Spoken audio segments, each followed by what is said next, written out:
280 PGS here. Just going to turn it back on. Okay. This is another one of the. This is the second bottle of the Big Clive signed whiskey. My friend, the cameraman here, pulled back for me. This is the. What? This is the MacPhail's collection, 1986 Glenglassaugh distillery. The reason I'm laughing is because I first read that as MacPhail's. Anyway.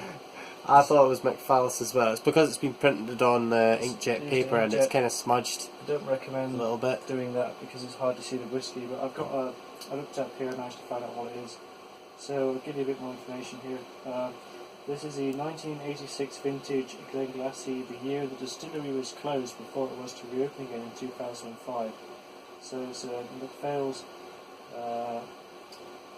collection Highland single malt Scotch whisky, 1986, from the Glenglassaugh distillery. So it's slightly paler, but we shouldn't judge the whisky by its colour. And some distilleries add the caramel colouring to the whisky to make it more appealing. Really? Yeah. They're allowed to do it as well. That one's a lot lighter than the other one. Not picking too much off that initially. The cameraman's holding out his glass. He wants some of that.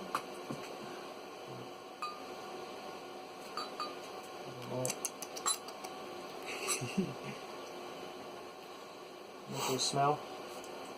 Slight hint of smokiness coming off that. Not too much else yet. Maybe a bit of sort of sea air, smell. Fresh ocean breeze. Alcohol's not too strong. How many percent was it? I think it's 40. I believe it's, let me double check. 40%. I'm going to give that a sip now.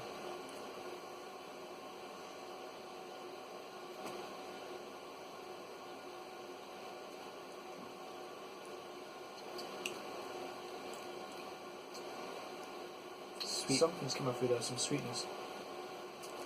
Yeah. It's got quite a bitter aftertaste now. Yeah. Sometimes a stronger aftertaste. That comes on really quick. It's sweet, and it instantly goes very bitter. It's like a sweet, almost like a caramel, and then it goes to like a very bitter aftertaste. It's quite quick, and the aftertaste is dissipated already though. The aftertaste isn't lingering too much. There's like a kind of bittery caramel taste at the end. I'm not picking up much on the smell, besides what I've already said. I can't smell it. Can you go for another dram on that? It's fine, never fell. Yeah, heavy. Okay, so the initial tongue bite is quite bitter. Then it comes out very sweet. It's coming out with a slightly smoky note. Quite warming, like a sort of warming, nice burn. But that second dram wasn't as bitter now. It's not quite as bitter. Not picking up too much complexity on this one though. Very, very minor cocoa taste. It's like a milky cocoa taste. This one seems to be. Well, I'm getting some aftertaste that's quite almost like a bit of a dry wine-like aftertaste on it. I don't drink wine, but when I've had some white wines, it can be quite dry. That rubbery texture in the mouth. Dry white wine sort of aftertaste is there.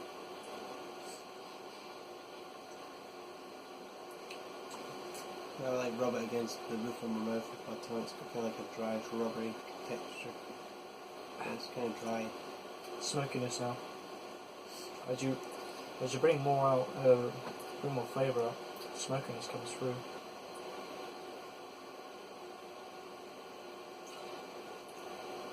It's pretty decent, but I would say it's not quite as good as the previous one, which was the batch number 1 Golden Promise, which was a 50%, which was actually younger, a lot younger of the whiskey, which was only 9 years old, which is in sherry cask. But I don't know if the cameraman would agree. Do you think the previous one was better? Oh yeah, it was. It was really flavourful. The previous one had a lot more flavour. Even that one would be quite good for folks that aren't too. Yeah, this is something that's That not takes overly effort. complex. Well, that one. Yeah, it's not overly complex. There's not much to that. Yeah. You need to kind of work for it. If you, I'm getting a slight, almost like a grapey taste now on my tongue. A slight sweetness on the palate. But yeah, this one you have to sort of taste it quite a bit to bring out those flavours. There's some deeper notes. I'm gonna tell you, I'll have a bit more of that to bring out any more. That one there is a lot more easy flavours to pick out. Yeah, the previous one, which was the sherry cask, 50%, was a lot easier to bring out some more notes. Oh yeah, I get the grape at the end. This one, Wow. it has some more notes in there, but maybe because it's an older whiskey, it takes a bit more to bring out that age and to see the characteristics that are in it. There's definitely a grapey aftertaste there when you leave it sat on your tongue for a while. That just hit me. It was like that. Boom. Grape.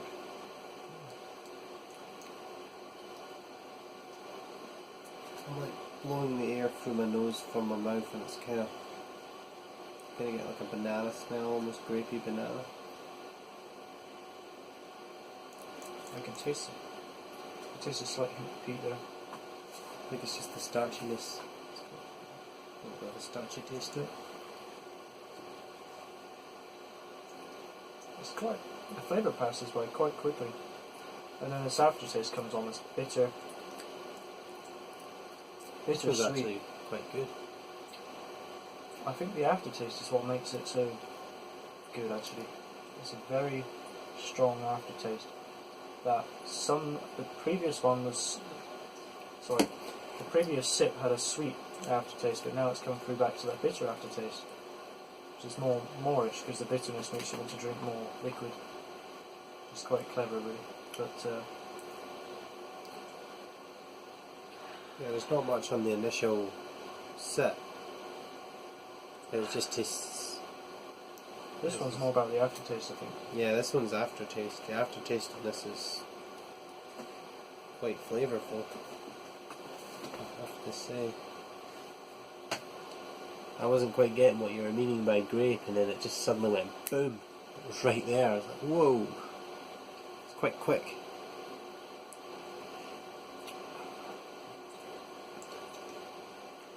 There is some peat in there.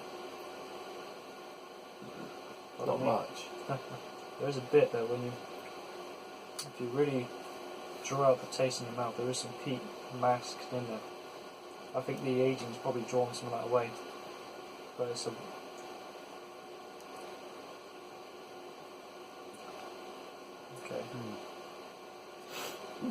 It's pretty good. It's a pretty good one. I like that aftertaste. It's got that smoky aftertaste.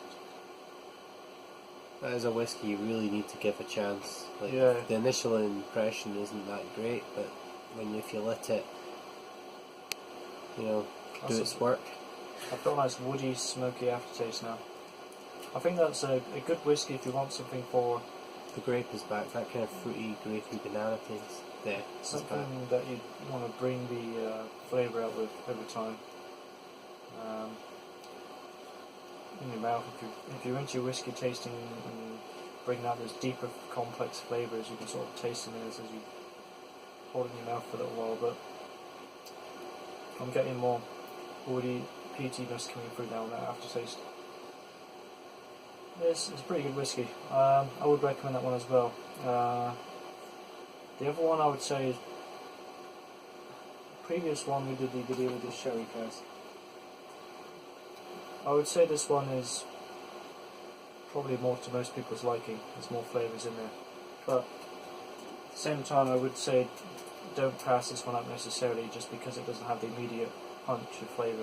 It has something more complex in the back there, but I think it probably could be a bit improved upon, really.